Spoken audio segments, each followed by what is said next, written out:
Bonjour, bande Kolanda biso partout, bisika bosimba mina minute oyo. Nebi ke boza vraiment ebelé devant l'écran na bino bolanda biso. Ils ont toujours dans 4 émissions na biso à Masola Poto, na 4 chaînes na soit Congo America Télévision. Au moins lelo to eli encore une fois de plus liboso na bino ko betlemno sou Masolo. Au moins toujours na mokamba mingai moko Patrick Mbuya ngamona vandia na minute oyo. Ne to eli no Masolo vraiment kitoko mais au moins nazanga morote. Masola lelo tourbe tango vraiment tourbe tango na invité na so monsieur Dieudonné o vraiment ezali sujet mo kitoko eza sujet mo ya malamu oyo eloba mi bongo la vie est-ce que la vie en Occident a-t-elle de l'influence sur la foi chrétienne eza bon question toujours tourna donc la vie en Occident a-t-elle de l'influence sur la foi chrétienne yango wana nde vraiment titre en soi lelo to débattre ngo to beta masolo na monsieur Dieudonné on a retardé te na obenga e déjà à côté déjà étant que invité na biso papa Dieudonné bonsoir papa Dieudonné. Bonsoir Nicolas Ngaï, Patrick Mbuya. Bonne santé. Ouais, santé ça va par la grâce de Dieu. Vraiment papa Dieudonné, merci nanu ya liboso nandengo yambina invitation na biso. Tomonio lelo awa nakati ya chaîne na sosusu ya Congo America Télévision. Kobeta sosusu masolo o eza vraiment très important. O notiko sa bandeko sujet na so lelo eza vraiment comme étant une question to mituna comme ça ba réponse bo zwaka awande to vandi na minute oyo. Sujet zali vraiment tolobi est-ce que la vie en Occident a-t-elle de l'influence sur la foi chrétienne? Toye bango awa na minute on na plateau na sonne to vandi lelo. Papa Dieudonné na lingaki malgré nga na ebio déjà bien que na apesi déjà kombo na yo mo o se présenter nanu ozana ni kombo na yo nani et puis osali combien de temps na kati États-Unis de l'Amérique. Oui, merci mon frère Patrick Mbuya. D'abord nazo remercier yo na chaîne nyonso ya Congo America TV parce que eza musala malamu pe musala munene ozali ko sala. Parce que aux aliko tambola par-ci par-là pour na copier sa information na bande ko belé oyo bazali à la portée na yangote et lokola pe lelo to intolo bela likambu ya influence soki ko yuko zala na kati na vie ya mingi bana na Nzambe likolo na foi chrétienne donc ngai comme on ngezali papa Dieudonné ndengo lobi nazali moko ya basai na Nzambe katina communauté SM ezali église chrétienne d'évangélisation mondiale ezali communauté où ezana siège nango na Kinshasa donc na zawa na États-Unis bon je dirais oyo nazo kendenet na 6e année na ngai awa donc mais naza toujours na contact na bakambi na ngai oyo nakoki kotanga bakombo na bango par respect Eza problème te vraiment.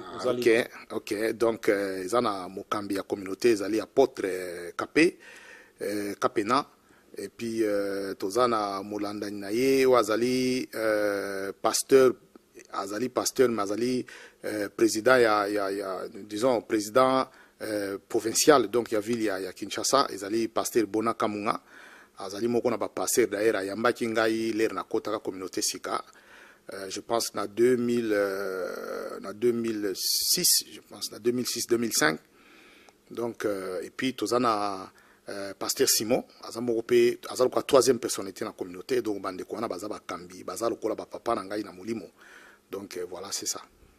Vraiment merci vraiment wana to ki bongo papa Dieudonné avec un peu ko expliquer biso aza depuis combien des années et puis assemble la place nini ba combiner za bongo banani to moni vraiment que aza moto aza bongo na kati entourage ya bana na Nzambe mais ndeka to baki lelo sujet na biso ezali vraiment est-ce que to komituna vie en Occident vie auto vivre na niveau Europe na niveau Amérique est-ce que ça vraiment une influence na kati ya bomo ina biso na kati ya ba vie na biso tant que ba chrétien bana na Nzambe comme ça ba réponse wana ba question za nango ya biso ba réponse eza bongo ya papa Dieudonné yende mtu ako expliquer biso vraiment makambo nyonso mais sans pour autant to tarder to bana déjà papa Dieudonné nebi ke sujet vraiment sujet très vaste surtout bito bana pena donc to aussi ça watati tamso après lobby kuna mais nebi ke na oyo bongama ki o milengela ki pona opesa bande ko bolanda biso ezala vraiment c'est on a mis to bana déjà ko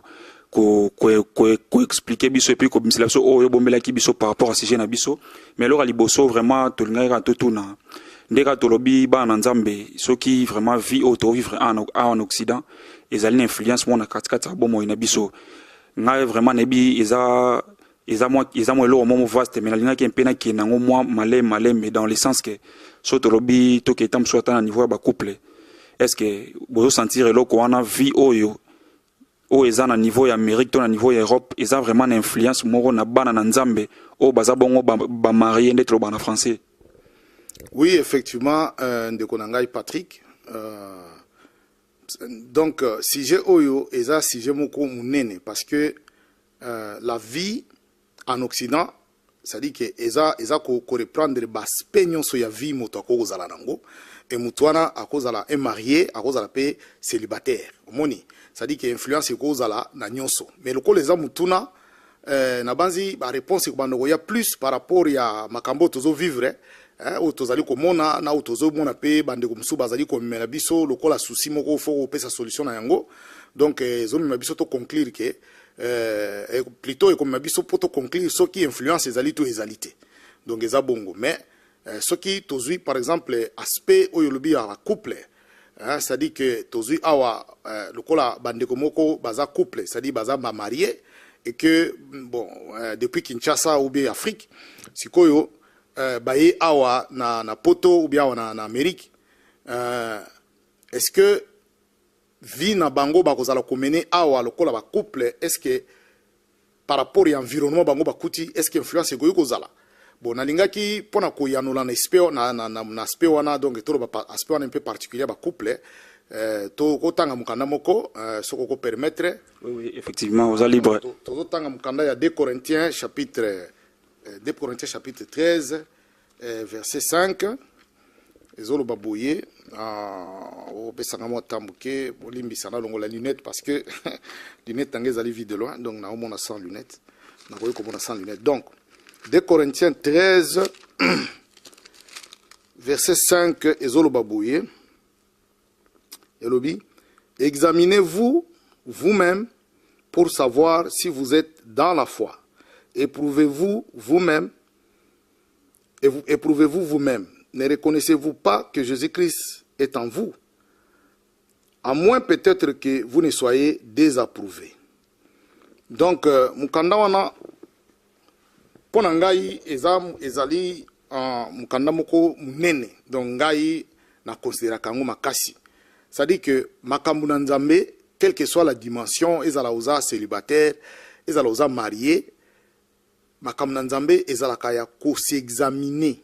C'est-à-dire ozo mitala soko ozali kaka na kati na kondima. Ozo mona ndeko Patrick. C'est-à-dire il faut esengelo mitala mais awa na banzi po muto mitala esengeli azala na ba lokola neti tolobaka règlement d'ordre intérieur. Omoni eloko nyonso po etambola malamu ezala na ba règle de jeu nango. Donc c'est-à-dire libala ezape na ba règle de jeu oyo liloba na nzambe etia. Omoni sikoyo awa tozolobela likambo ya foi chrétienne donc tolobela bato oyo bazana foi chrétienne tozolobela bato te oyo bandimela te tolobela bato basi bandimela parce que totala est-ce que influence kozala na foi chrétienne na bango ça dit que tozolobela bato bandimela sikoyo bato bandimela so ba komi na niveau ya libala bazape na ba règle de jeu oyo parole de Dieu établissa kati na makambo ya libala. Alors sikoyo bokozala de temps en temps ko s'examiner ndenge mukanda na elobi na 2 Corinthiens 13:5 ko s'examiner si vous êtes encore dans la foi. C'est-à-dire que ceux qui makambo zali ko sala ezali conforme à la foi par rapport à la vie de couple. Omoni parce que makambo nyonso bokoyi ko régler ngo malamu kaka par rapport à une certaine conduite ou ezali préétablie. Donc eza bongo. Alors sikoyo par rapport à makambo wana couple oyo bazali bana na nzambe bakotala so bazu problème bakobanda kotala est-ce que likambo oyo est-ce que toza toujours na kati na kondima wana na d'abord moko na moko mitali na ye moko omoni ata incompréhension ye okotala par rapport ya position zali ko pesa wana est-ce que oza toujours na kondima est-ce que oza dans la foi est-ce que ozali ko sala selon règle moko déjà oyo liloba na nzambe c'est pesa donc eza bongo mais na kotala moi tangu muke tovandi awa environnement ya awa par rapport ya libala eza moi différence ezali na na mboka na biso en Afrique et plus particulièrement to baneti mboka na biso parce que tous en expérience ba mboka msute omoni donc na mboka na biso libala eza na ba règle de jeu nango hein to tchana nu na ndenge ya coutume ndenge libala salemaka et puis ndenge ba chrétien ba ka pe ko sala yango parce que même la vie chrétienne omoni ezaka d'abord basé en ce qui concerne le mariage batena compte na banini ya coutume omoni batena banini ya coutume ça dit que libala salemaka selon coutume yoko kena ko bala mwasi torobite ngala chrétien le kona yoko bala mwasi bona opese ba bible belé te omoni okoyaka na mbongo ba kosengo ka mbongo okopesa mbongo parce que coutume esengi bongo mais ce qu'on les bokota na libala bokotambola mena ba règle selon bana na nzambe omoni alors tant tozali kotana na mboka na biso na awa mwa différence ezali parce que awa makambo ezali ebele oyo ezali ko affecter vie ya couple oyo sala ke batu bazaki couple na Kinshasa na lolenge mo bazako tambola na mboka na biso en fait Kinshasa ka TRD Congo nyonso bazako tambola na lolenge moko mais l'air ba awa ba règle wana ça loko les changer par rapport à environnement ya awa na banzi peut-être avec le temps tokoki peut-être copier ça moi exemple par rapport à lolenge ni magam na Kinshasa ezali un peu différent par rapport à awa ezali ko influencer vie ya couple awa je pense que en tout cas différence ezali. Ah, merci bandeko bolanda biso au moins quand il y a le question za ngai ba réponse za ya papa des données comme ça binonde bozoyo kaye binonde bo se décider binonde mutu boko bandeni ya ko juger ceux qui boza convaincu par rapport à ba réponse ni azo pesa biso mais papa des données na réponse no pesi biso nandengo lobi ke no ezana ba règle déjà bien établie même par rapport il y a parole de Dieu o bato baza ba marié faut balanda enfin que fois na bango ebungisa matena kati ya couple nde bazoko vivre na ebité ba règle ngo o de ale biki ça bien établi bande ba ko bango te comme ça ko sunga bango pe bon ba règle ezali établi ezali na kati na mukanda na nzambe hein tokokozwa par exemple mukanda mususu soko zo permettre problème te ozali papa de donner mukanda ya 1 Corinthiens excusez 1 Corinthiens chapitre 11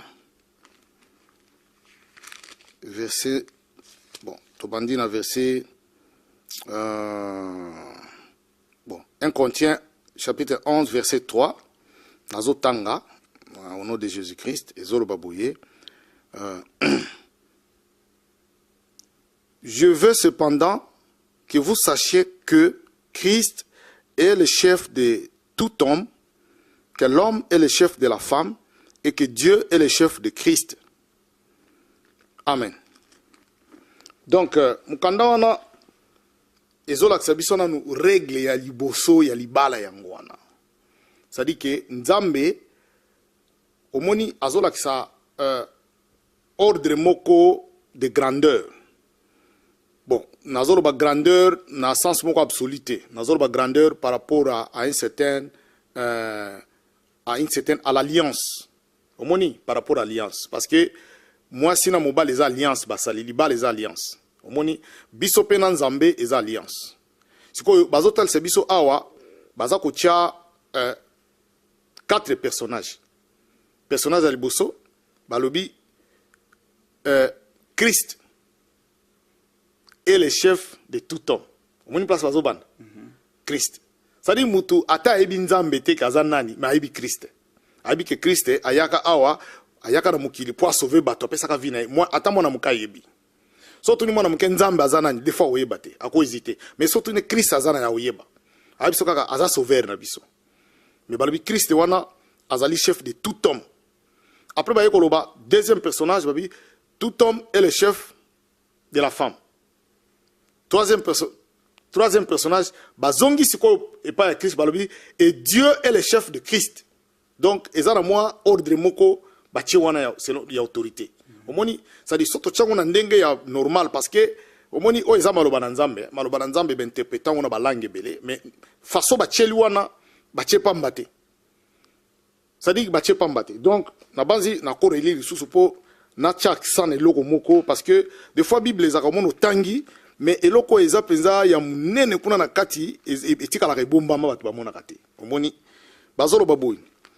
Je veux cependant que vous sachiez que Christ est le chef de tout homme. Babandi na Christ. Après koloba que l'homme est le chef de la femme et que Dieu est le chef de Christ. Omoni. Pourquoi bandit Mbalamoka que je veux que vous sachiez que Dieu est le chef de Christ, Christ est le chef de tout homme et tout homme est le chef de la femme.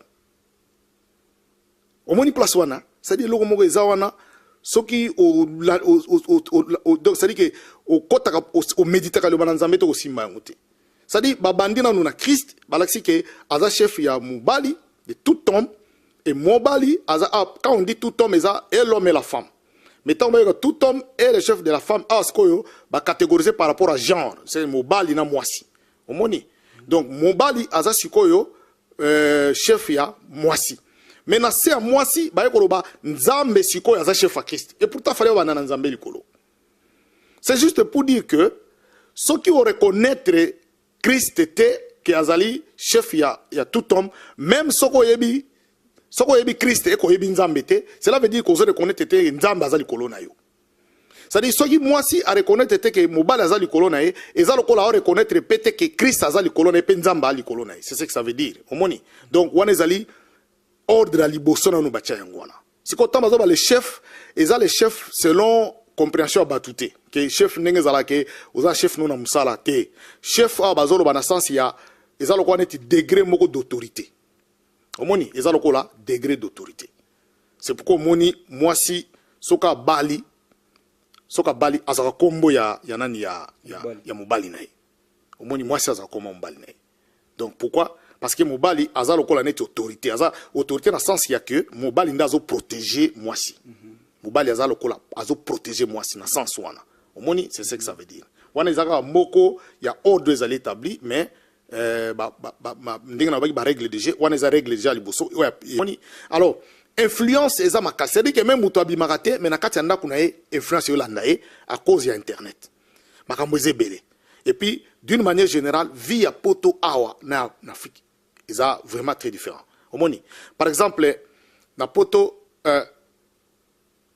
circonstance muso esala que il faut moi ça azali ko sala mobile azali ko sala et deux fois so beaucoup na bana awa so beaucoup na bana et ça là que beaucoup ka shift différent de sorte que so mobile azana ndaku avandi na bana so moi ça ke musala ce qui peut mobile ke musala moi ça tika na avandi na bana donc trouver le temps pourquoi parce que awa oko tika bana ya moins de 9 ans te na ndaku bango moko police akanga yo mais au moment na Kinshasa mutu pa ke na ye mama ke ne ko teka papa ke musala bana mike batika na ona ndaku le musu pota akanga bavandi na bango mais awa tu ne peux pas faire ça. Parce que ceux qui ont remarqué le qu'on a, tu auras des problèmes avec la police, bah kangayo. Omoni, na bambo comme sukutu bakobo to la bana wana batini bana ba centre social, bana bakobo boko bango kuna yo comme vivre loin na bana na yo. Alors, ba vie wana ezo sala que au moins la couple msusu ba ye, bazaki ensemble en Afrique, siko ba komi obligé par rapport à l'environnement ya ko vivre vie moko boye, eza ko obligé bango bazala mutamtunet na vie na un peu différente. Je connais des couples ngato sala na ba msusu, ça dit que bakuta na kakaka parfois, dans la semaine, parfois une fois, un jour. Mukolo, moi, ça off. Peut-être, aza nanda kuti na ero mobile aza na alongo musala. Omoni. Et comme ça là que, tango papa aza off, maman aza na musala. Tango maman aza off, papa aza na musala. Parce que eza exigence à musala. Mais si koyo, eza une influence d'abord sur les enfants. Omoni. Parce que, maman zoya na musala le muso azana ba stress azaya kolemba mwana koza azana point pas sur maman aza disposé pour solo na ye omoni ezo pesa mo matata et puis ezo pesa pe matata pe na vie de couple omoni na vie de couple et pesa matata parce que bazana ba temps différent moyen ba sala prière ensemble et kozala souté omoni moyen pe bazala ko partager penza ba souci ezate parce que leur maman ya lembi alali na ye papa pa kozala ya lembi alali na ye même soki maman azana point mandia poser pour ba solo là mais aux hommes qui sont muto aza disposé parce que bazana ba temps mon côté wana influence am sala mais na Congo c'est un peu c'est ba kawana zarar omoni ba ka zarar et puis na Congo ba compagnie mingi ezana ba 3 shifts ne tchawate ba 3 shifts omoni yo kelo comme ça là bazo tenir compte ko za marié ou pas on te prend selon ndenge application au sala qui bazo tcha on a shift des fois oyo au pona quitter parce que on a besoin de sala wana. Parce que nos chiffres on n'a pas besoin de gens là-bas. Donc, on a shift bazana besoin. Donc voilà, ça peut être ça. Donc, si quoi, ils ont influence dans la vie de couple, bas ensemble pensate tout le temps. Et puis, on va partager bas soucis na bango pensa pe ezate.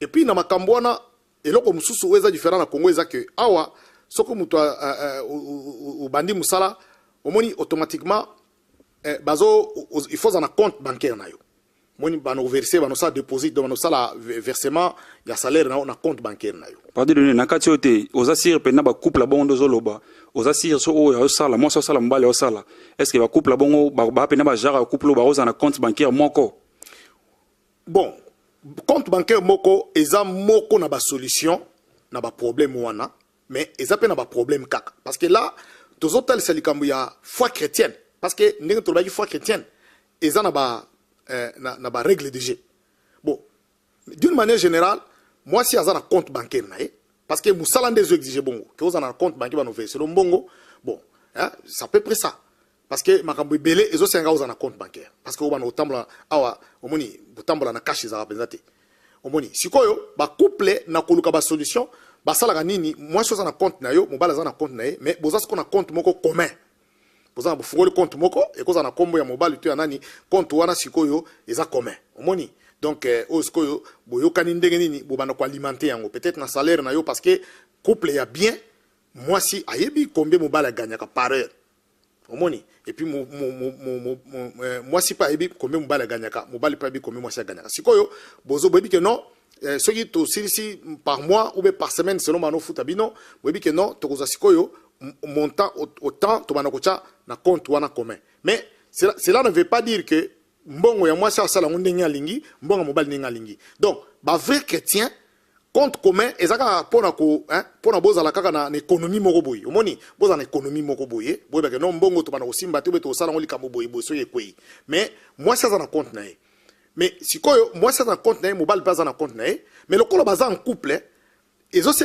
que mobali ayeba qu'est-ce qui se passe dans kata compte à moi et puis moi si peut de même c'est ça sikoyo makambo yaka ndenge nini makambo yaka parce que déjà moi si tanga komi ko sala omoni donc azape na pour ma famille bako benga payer ke abiyaya ndenge nini nazana likambo boye mususu nazana anniversaire na nyosu ngangai ou bien nazana tata moi si bon une femme bien un couple bien une femme tout comme un homme parce que ba besoin na pe côté mbali pezali donc bako yoka na ndenge nini bako sunga ba famille na bango ah nazana kaya petite sœur nanga anniversaire na ebo fona tinde moi $200 moko omoni peut-être moi si le bibongo peut-être mbali pas le bibongo nazana kaya maman nazana kamoko ya hôpital fona tinde moi mbongo boy vous voyez ah tozana période ba fête est-ce que il faut tout na moi mbongo et tout vous arrangez parce que mobali a quoi aider belle famille na ye tout comme moi si azapela ba seme qui ne tout a quoi aider de temps en temps parce que au moins na Congo mobali azoka charge ya famille parce que mobali très souvent azaka na salaire moko moi likolo au moins mais awa au comme on appelle moi si azo sala na mobali baza ndenge moko baza na même montant donc il y a la normalité de dire que yondo za mobali supporter famille non dans ce moment-là baka est comme différent c'est comme si au bali moi si on a nommé ministre et yoro bon le quoi ngala mobali malgré za ministre moi je te prends charge et ça en sens donc difficulté wana et kota la place wana sikoyo en tant que bana na nzambe boko gérango bien sikoyo diable yaka ndenge na ka wana ndeko Patrick diable yaka na mauvaise compagnie sikoyo moi si wana na mobali ne bazaki bien na Congo belera e awa na musala kuna akuta na mwasi moko amenaka vie moko boya kozala pas ane païen akozala mopagano tout comme mobali pe de la même manière akozala pe païen ayebisa yo ah yo ndenge nini mwasi akontrola ba compte na yo za mobali ndenge nini abandi kolobelo lobilo mwa ndenge wana tout comme pe mwasi omona ah mbongo wana eza mbongo na yo salaka mbongo na yo mbongo no eza yo na famille na yo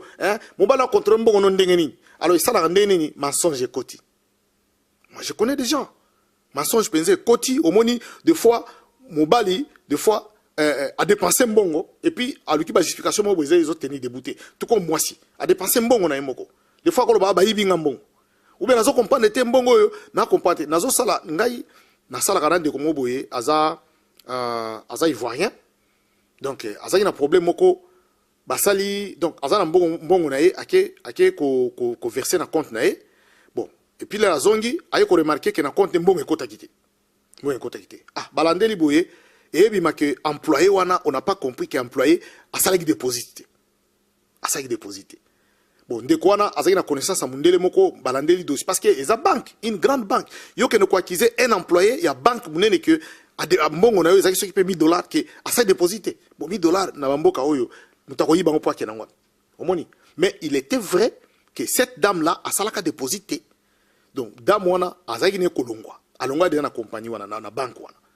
Après ba yeko landelango ba yeko mona que effectivement asaki déposité donc ba c'est comme ba loko ba plainte et tout mais banque yaki ko rembourser mbongo yana ni wana. Donc nangana loba que supposons ka wana isaleme pande ko moko mwasi.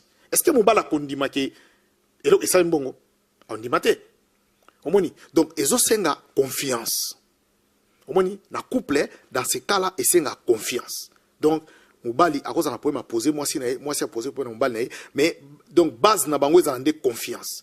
Alors ce que influence wana ya libanda wana ke ezambongo na yo salela ngo na ndenge yo lingi ndo moni mwasi soit akomoti na mbongo na Congo mobali ayebite soit mobali pe akendeki asali bwa atini mbongo na Congo mwasi pa ayebite omoni et comme problème ko se poser que ba résoudre ngo zo senga mbongo omona bo des fois mbongo ezoko kate mais l'air de dépense salema ki moko to mususu azaki au courant parce que influence salema ki et ba problème ko na couple. C'est que Batouana bazaba chrétien. Tant que poma ne koti. Omoni ba sambela so mona mte. Ndo mona soit ser bazao ke l'église mo mona ngala ke l'église amino soute. Omoni net pas pinir mobile ni na ke ne sous l'église. Bon mobile pe so ke zaki mwasi na mpesa mi na makamna nzambe, omona mwasi na keranga so mobile ona ke ne sous église. Omoni et comme le quoi net punition. Donc voilà influence za makasi. Mais malgré influence on a ba solution ezali toujours na makambo. Ah, merci par de données pour l'éclaircissement. Au moins, bande ko bolanda biso, bino bozo ba réponse, bino boye bande ni a juger ceux qui vraiment convaincus ou pas. Mais au moins par de données, ngala ngeto qui est toujours dans le même aspect on a mais ezana ndeko moko frère moko azaki vraiment frère tant to benga biso bon frère ezandeko tout comme il y a libota, cousin, cousin, il y a famille élargie, famille restreinte. Mais au moins, il y a un frère et tant qu'il va congolais, mais tout à la côté Manzambe, frère en Christ. Frère Wana Arayaki a très fiancé fille au Congo, en Afrique. Tout est en d'autres temps, vraiment à droitier, en des alaka. Mais une fois arrivé ici, tout le monde m'a dit que comme moto, tout le monde pour la première fois, tout le monde a quitté ma connaît awa. Na moto, tout le monde a l'élo, et ça sur moto moroté. A très fiancé moi aussi en Afrique, a commis awa. Relation ne katani akomne mutaba boîte mutavia loenge ce que tozo ba penzate ezaka influence ngo ya influence ngo tozo lobela awa ou bien vraiment to lobani ou soit influence ngo zo uta vraiment wa pipe na nini na situation wana donc si dans les sur le plan individuel pour moi to ndami mi na couple. OK, je pense que au moni tant que toloba influence ou ezali ko affecter foi chrétienne, ça dit que il faut la influence mo zo uta pa ya munguna ya maloba nzambe. Omoni et munguna maloba nzambe c'est seulement le diable. C'est-à-dire le diable il peut utiliser diable il est fort. Omoni azama kasi mais aza tout puissant. Omoni azama kasi ko biso to longa ga diable kaka na nzambe en Christ. Omoni parce que vie na biso en fait eza Christ dans la carte biso apesa biso makasi. Omoni donc diable ezate kaka ba compléter ata un comment dirais-je un particulier, un célibataire, et dans la moitié de mobile, le diable a quoi attaquer. Donc on a de quoi dans le lobby. Bon, au lobby qui a fiancé parce que fiançailles, ils ont promesse. Ils ont promesse au moutoufat tenir. Bien que fiançailles, ils ont en même temps le col en est apprentissage. On a quatre fiançailles, est-ce que moutongo bouvanda na liba la toté. Mais c'est une promesse au sali. Alors, promesse on a au corps rompre en côté, cabo sans raison. Si on doit rompre fiançailles, il faut avec raison. Au moni que non na kati fiançailles parce que na moni boy na moni ndire to kozala libala malamute. Mais ce qu'on de quoi na ya a on a poto peut-être avec qui moi moi sona que a Hollanda et tout là. Mais là la commis awa influence ya awa et simbie. Influence awa ezama kasi. Surtout awa na États-Unis awa. Parce que au moni na poto bandeko bazana ba France, ba Belgique, ba Allemagne tout ça. Na poto kuna poso ba mutuka eza quand même moi faire hein. Faut ça la pensa musala ou c'est dur pour son mutuka na poto. Mais en États-Unis mutuka zelo côté ndeko Patrick Yoye biango. Hein? Bandeko baza, moi je connais des gens à ça même pas des à m'a chargé à 3 mutuka. Et puis bon abiso. Té bon, ils ala ngolo té mutuka bon abiso té batuba, ils ala batuba si ba comprendre que ça bongo moni hein. Donc parce que ouais zambo Canada bazo produit mutuka zé belé et puis ba pesa une importance té on a awa et le que bo mabat awa eza ils ont un logement des mois passés. Mon logement parce que logement ce qu'on a travaillé aux à mesure à foutre. Mais le problème c'est que ce qu'on s'allie comme moi gaffe moi bon maman logement bango tout bazava bailler baebi. Ba système baebi que non yo au foot comme da retard et compose on da comme pas problème. Mais mutu keze loté. Parce que zana mitu comme susu il y a cher on bat batama na poto mutako sombate. Omoni mitu ka omona mutu msuboye mutu ka moko cher mais azana ngo sous besoin de tekelio. Ça arrive. Bon, ma mitu kapé, il y a comment je dirais, il y a crédit ezali. Mais il y a crédit on est encore plus cher. Voilà. Donc voilà. Mais si on décolle les rails, dès qu'abandi musala 5 mois après, a comme la possibilité de sauver mutu comme boy. Omoni, a sauver mutu. Donc a comme net na moi, omoni changement de vie mon boy, mais comme ezali le quoi brutal. C'est ça. Changement de vie brutal. Donc mutu azako simba mbongo te, o combien au diku au comme que mbongo mo boye, o comme sala o comme nanda kuna yo et tout. Omoni voilà, et là, et ça la que ceux qui m'ont toisé une base solide, il y a fouetté, à quoi chanceler. À quoi chanceler. Alors, ils ont vraiment conseillé. Parce que, awa, tout brille. Bilo qu'on c'est brillac, awa, ndeko Patrick. Yo, yebi. Bilo qu'on est brillac. Au moins, moutoka bien. Bandeko basi en opé. Au moins, bazana facilité, kolata facilement. Au moins, bazape ko briller. Ce qu'on Hollandi, tout ce qui brille n'est pas de l'or. C'est quoi, yo, ce qu'on Hollandi, ko briller, wana. Ko briller, on appelle ça même la gentillesse. Les gens sont très gentils ici. Parce que moi je connais déjà même dans Moussala Tosara Kuna, au moins muta confondre gentillesse na bolingo. Au comme on a l'emsou aza manager na yo, moi si mo l'emsou akitoko aza manager, mais azo manifester o ba mindele bazaka na moi courtoisie mo boye, au moins obi seli kambwa sekisio, obi kambwa sekisio, siko bande musu bakasa ko sekana ezana ti bolingo. Au moins ye a che bolingo na sima. Au moins amoni ko ba komi kolinga ye. Siko mundele ba mindele baza très sensible na mama bolingo. Siko mundele o bande que je t'aime. Amona on ko za sérieux. Elle peut tout laisser comme Hollanda. Après, il faut se rendre compte que c'est une aventurier. Si ce qui m'undeko si faciliter ma cambouana à moni yango, du coup, à Bossani fiancé na Kinshasa kuna. Si eza lokola neti au sali promesse au romprango na ba raison moko valable te. Omoni eko za pe na ba incident likola vina yo. Parce que moi na moi si wana atiki parce que awa tolo ba fiançailles parce que fiançailles est différent na mutuke au préposé mutumoke hein mais fiançailles c'est autre chose parce que fiançailles ndiko lo ba muto yo ba para ba si ba yebi omoni ba comme ko mabino malembe ko hein ko guider bino po bossa libala peut-être malam c'est quoi à ce moment là tu l'as abandonné et ce qui est pire et aux ala que ceux qui par exemple ou abandonné yekuta ebite ko sotiki donc tu continues peut-être à ko melaye ou ko sera moi ba $100 $200 au tinda kuna mais en réalité sotiki wana omoni eza bien te mais un chrétien soko comme une dimension au sala bongo eza pesa malamu te parce que influence eza makasi par rapport à bongo mais ndenge na lobaki que eza par rapport à ba couple eza par rapport à ba célibataire il y a toujours des moyens et le moyen le plus efficace eza nini ezali ba tolo ba kambina yo si na Afrique to na Kinshasa to na Congo ozaki dans une église. Omoni apôtre Paul Azolo Baké, apôtre Paul Azolo, je pense, dans mon canal 1 Corinthiens 4, 15, chapitre 3, je pense, verset 15. Azolo Baké, même si vous avez plusieurs maîtres, mais vous avez un seul Père, c'est moi qui vous ai engendré en Christ dans sa parole.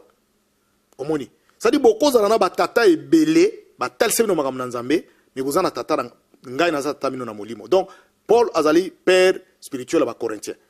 Omoni, c'est écrit dans mon canal Ototanga. Donc cela veut dire chrétien et chrétien attend dans l'église na yo attend dans la communauté na yo peut-être pasteur moko te kayo mais ba pasteur musu baza tout autour na yo wana pe. Omoni, baza pe ba maître na yo. Ça dit baza bato bazo tangi so makam nanzambe. Omoni, même ceux qui pasteur moko ndaza père spirituel na yo na kacha communauté je sais pas communauté ne goza la nini ozana père spirituel moko mais ozana ba maître belé bato bazo tangi so makam nanzambe. Omoni, sikoyo la meilleure façon ya ko sala eza que ko recourir toujours na bato wana pour kosenga bango conseil. Sikoyo sala que la plupart des frères soka yepoto des fois pe bona kati contact na église na. Parce qu'il y a dit que non, les églises ne sont pas compliquées, mais quand on surveiller ou des choses comme ça. Mais je pense qu'un vrai chrétien, ce qu'on y est, au moins, on en contact dans la communauté, hein? Ou bien peut-être tu peux avoir la grâce d'avoir de bons serviteurs de Dieu, ou parce que avoir un bon serviteur de Dieu, c'est encore tout un sujet.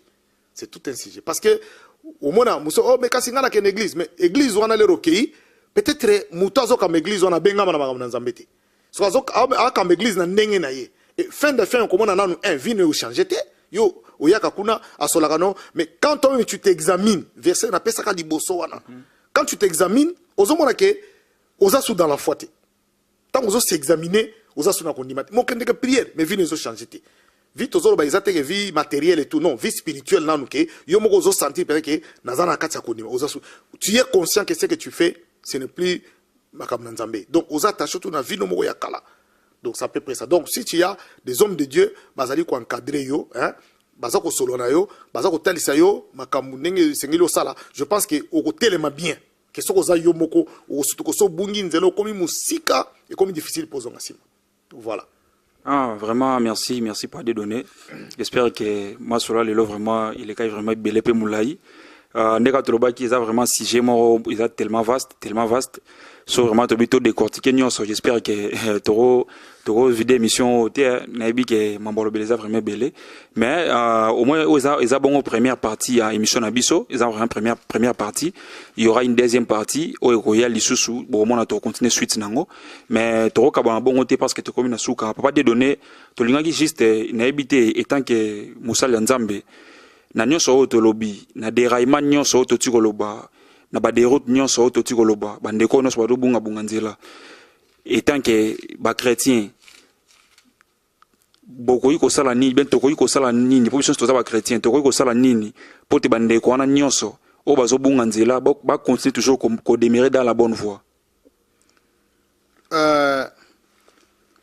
Bon bandeko wana nyonso ndenge na utai koloba ezaka que pour ne pas demeurer dans la bonne voie, je pense que support nabiso, rempart nabiso, c'est la prière. Parce que toutes les choses, bon, les problèmes les problèmes c'est que la vie chrétienne est la vie il y a constat. C'est-à-dire yomoko ozo sala, au moins tango bandi ko changer yomoko o senti ko changer. Même si ozo ya munene, o senti na komi munene.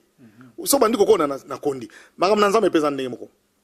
Magam nanza me pe eza soki obandi ko bunga nzela nango yo moko ko senti ko zo bunga nzela nango omoni ozo senti que non na zo bunga na bandi ko bunga nzela nango.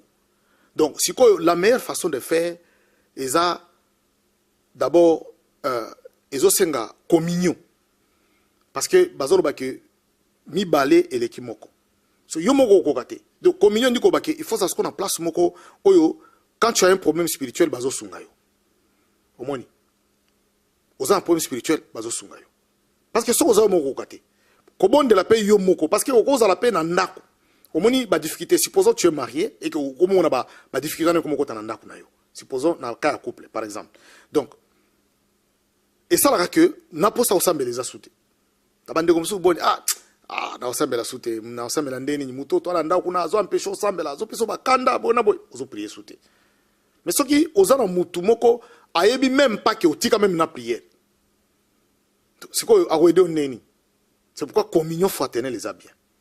Omoni, c'est-à-dire sokoza koluka une église moko ya bien oba no kende ozokende ko sala prière na yo, hein?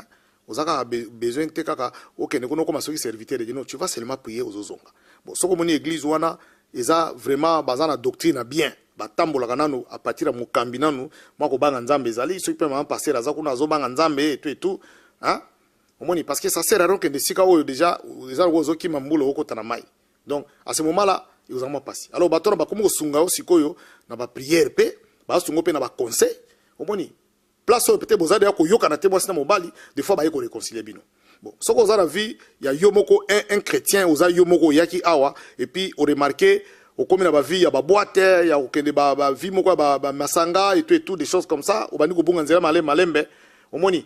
Donc so comme na bongo en tout cas la meilleure façon ce qu'on ose rappeler ko sambela soute la meilleure façon ezaka ko recourir na ba maître o to sala ki allusion awa c'est-à-dire ba tu nzambe ya solo ba ko pesa conseil ba oza pe ko bonde la pe pona yo omoni ba za pe ko bonde la pona yo omoni ke ba ko sunga yo et puis makambo ko changer mais ndengo lobi makambo eze belé influence ya poto par rapport à fa chrétien eza belé to simbika ka makambo ya ba couple mais to simbi makambu ya bana te lolenga ko boko la bana awa te tosimbi makambo ya peut-être makambo ba classe wa te so côté na classe d'influence nini ko kuta na ngote et ko influence pe fi chrétienne. Donc voilà, il y a plein de choses, mais on ne peut pas tout dire en un jour. Donc makambo ezebele nengo le peut-être prochainement to kabode sous aspect msus. Donc ça peut près ça. Merci beaucoup, merci vraiment. Merci pour Nabino Wandeko, vraiment besoin de temps Nabino na wanda ku ya Hollande émission na biso. J'espère que non place Bozali bino moko bozu bongo ba réponse na ba question o izalaki. Mais t'aurais jamais ko kabona bongo sans pour autant to pesa mbote na bandeko basunga biso pe pour na émission et salama. Au moins pas de données nabi que na par na yo moi ba mbote o pesa ba remerciement izali o ko pesa yo déranger te vraiment. Oui, nazala nous remercions d'abord yona nous ndeko Patrick Mbuya na chaîne Congo America TV Mobimba parce que otozali ko sala eza lokola en même temps ko sunga pe bandeko belé parce que attendenge tolobi boye eza na bandeko mususu peut-être pe baza ko vivre makambango mais bazo ebate ba talisa ndenge nini ba sans sortir ndenge nini. Donc voilà, c'est pourquoi toujours remercier Bino. Et puis, tout ça, qu'on remercie, bon, bande nyonso, oyo, bazali surtout, ko bonde la dans l'anonymat, pour que, vraiment, œuvre, ya diable, ezala de moins en moins manifesté, quand na vie, ya chrétien. Moni, donc, tout ça, ko remercier Bango. Et puis, tout ça, ko rendre grâce quand Nzambe, parce que yende, mutu, azo sala ke, tout ça la peine à bon mourir. Voilà, c'est tout ce que je peux dire. Nazopesa sumbote na apôtre Kapé, papa Kapena na Congo Sikazali, na pesimbote na pasteur Bona pour pasteur Bona Kamunga, na pesi sumbote na pasteur Nangai mususu pasteur Simon oyo tosolaka ne moi mingi apesa nga ba conseil pe moi mingi pasteur Simon Pierre. Et puis na basali na nzambe nyonso ya SM esika bazali na Kinshasa ba pasteur nyonso ya SM bazali belé na kotanga ba komona ba nyonso te. Donc na pesi bango mbote et puis basali na nzambe nyonso d'une manière générale nzambe a batela bango pe apesa bango sou makasi. Voilà. Au moins to ko mbona souka émission na biso to ka bona vraiment bongo te ngape vraiment na pesi ka merci na Kolonzambe o abatela biso o ebele to zakina bango panda ba ne belé leki. Oh, batiki biso na 2017 baza suna biso te mais au moins biso to futi yelo au morte to mérité na biso pe ngote mais au moins a commis biso na 2018 na pesi vraiment ka merci na nzambe wana to kombongo na suka émission na biso kandi na lobaki o ezali première partie émission na biso il y aura encore une deuxième partie bon zongo ba mikolo ko ya botika la toujours branché na chaîne na so Congo America Télévision bon continuer toujours ko la chaîne na biso ba abonnement na bino et osunga biso makasi. Et puis partage na bino et osunga biso makasi car so bino bozo ko s'abonner mingi bozo partager ba image et osa biso pese ngope biso to évoluer yango to sengi bino susu merci encore une fois de plus na pesi bongo susu ba remerciement na ngai na maison Afronotes et pas monsieur 89 Konku merci vraiment beaucoup na wa contribution na bino to ko bongo na suka to monani bongo na mikolo o ekoya a plus bye bye pas de données merci. Merci beaucoup. Merci.